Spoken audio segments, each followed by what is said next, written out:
رفع یدین کے بارے میں پوچھا ہے کہ کیا حکم شرع ہے۔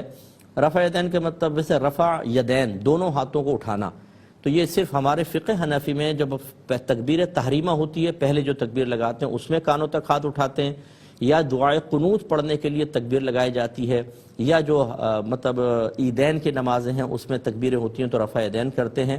باقی یہ حدیثیں ضرور ثابت ہیں کہ ابتدا میں نبی کریم صلی اللہ علیہ وسلم رفع یدین فرماتے رہے ہیں، یعنی جیسے قیام کے بعد رکوع میں گئے، رکوع سے اٹھے تو پھر آپ نے دونوں ہاتھ اٹھائے، پھر آپ سجدے کے اندر گئے ہیں۔ تو جیسے امام شافعی کے پیروکار ایسا ہی کرتے ہیں، لیکن ہمارے احناف کے نزدیک یہ حدیثیں منسوخ ہو چکی ہیں۔ حضرت عبداللہ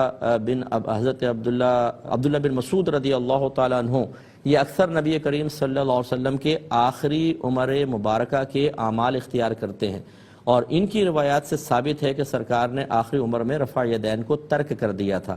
اور امام اعظم ابو حنیفہ رضی اللہ تعالیٰ عنہ فقہی معاملے میں عبداللہ بن مسعود رضی اللہ تعالیٰ عنہ کی حدیثوں پر عامل ہے، لہٰذا ہم رفع یدین نہیں کریں گے۔ لیکن اگر کوئی کرتا ہے رفع یدین تو ٹھیک ہے، آپ اس پہ طنز نہ کریں، وہ اپنی دلیل سے کر رہا ہے، لیکن مسئلہ یہ جو نہیں کر رہا اس کو برا بھلا کہنا۔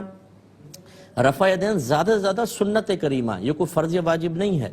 اگر کسی کے نزدیک سنت ہے ابھی تک وہ کر رہا ہے تو اس کو کرنے دیں، جس کے نزدیک یہ منسوخ ہو چکا ہے وہ فقہا کے قول پر عمل کر رہا ہے، اسے زد و کوب کرنا، اسے برا بھلا کہنا، یہ کوئی جھگڑے کے مسائل نہیں ہونے چاہیے۔ آپ اپنے فقہ پر عمل کریں، دوسرے کو اپنے فقہ پر عمل کرنے دیں۔ اس قسم کے جھگڑوں میں پڑھ کر آپس میں اپنی طاقت کو کمزور کرنا، نفرتیں پیدا کرنا، اپنی نسلوں کے اندر نفرتیں چھوڑ کے چلے جانا، یہ غیر مناسب چیز ہے۔